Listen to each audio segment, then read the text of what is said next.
Hey there, everybody, and welcome to the latest episode of The Leader Lifter. My name is Kevin, and The Leader Lifter really just comes out of my heart and my desire to help you, whether it's here at our church in Greenbelt or whether that's part of any other organization I'm a part of, or just anyone who might be stumbling on this. I have been incredibly blessed over the last number of years to learn from some great leaders, some very famous leaders, and some just who are just amazing leaders who are completely anonymous and unknown in the leadership world. And as I've learned and have grown and have been wrestling with a lot of these leadership topics, I just want to pass on what I have learned, and hopefully it'll help you in whatever way God has called you to lead as well. So we took a little bit of a break, and I was kind of reevaluating how best to do these leader lifters, debated using Facebook Live to do it so they could be a little bit more interactive.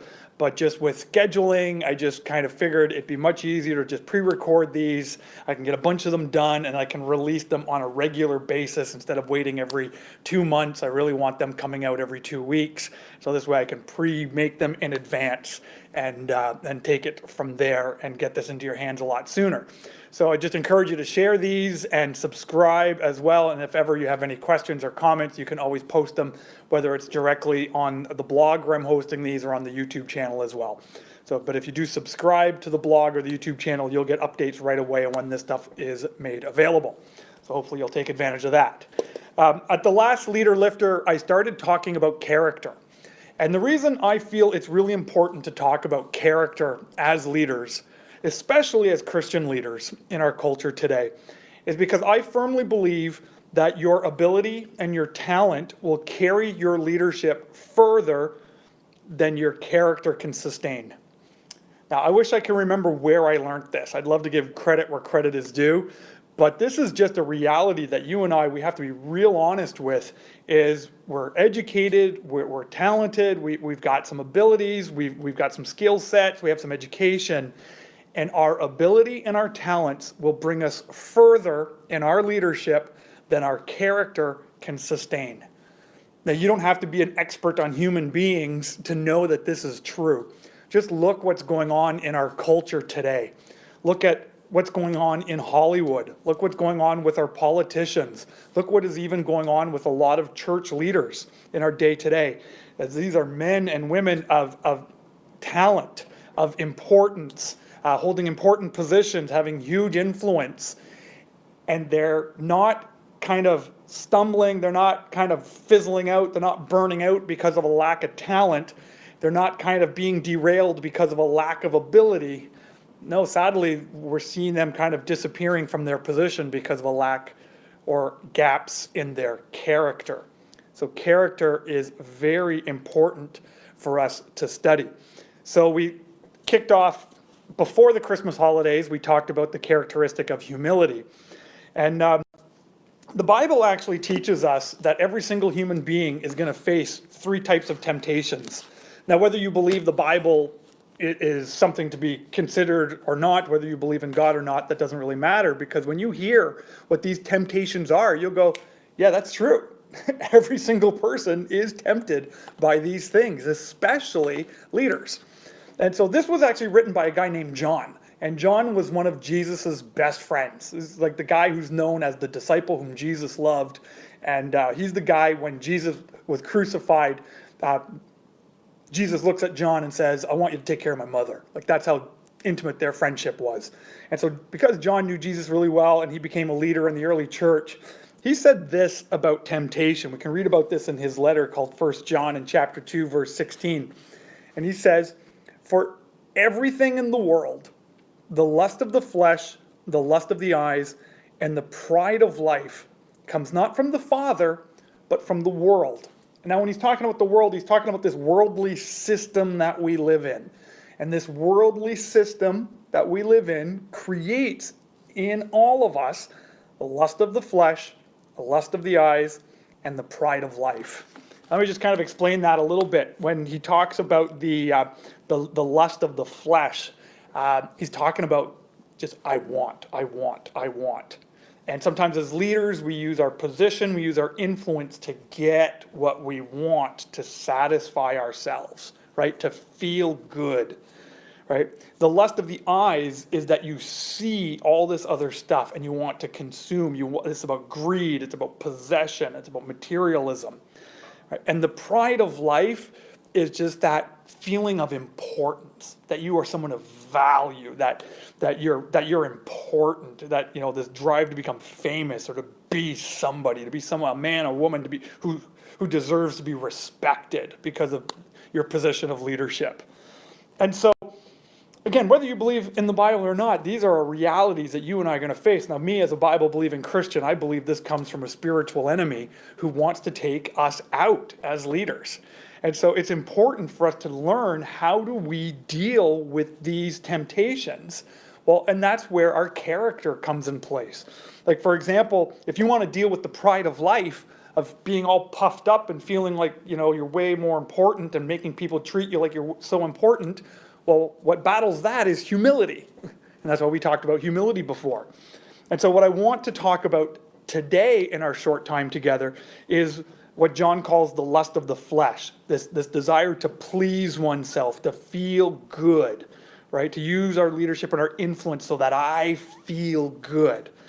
And the way that we battle that is through what's called integrity. So now, integrity is a lot more than simply meaning honesty. Now, honesty is obviously very important, but integrity comes from the same word where we get the word integer, which means whole, right? It's someone who is living a life of integrity.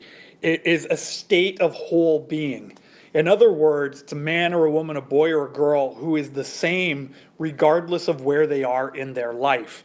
That they are a person of integrity, that whether they're dealing with a car mechanic or dealing with the Queen of England, they're the same person. Right? When you and I as leaders begin to see our lives as different departments, like we departmentalize our lives, we've got our career, we've got our family, we've got our church life, we have our hobbies, we have our interests, we have our different things, we have our sexual life. If we're different in each one of these areas and these different ones, these different categories, we're not living out of integrity. For example, a number of years ago, a mentor of mine told a story about, he was a very successful businessman, and whenever he would meet people that he wanted to either join his organization, again, he would look at their abilities and look at their talents, their education, and then he would bring them out to meet some of the clients, and he would watch how these people would interact with his clients. And then he would bring them out to a restaurant, and he would actually watch how they would deal with the waiter or the waitress. And he shared in this talk that almost 75% of the time that he would find someone who would treat the customers incredibly, incredibly well, but then would be very nasty and kind of not very pleasant to waiters and waitresses in the restaurant, especially if the orders were messed up.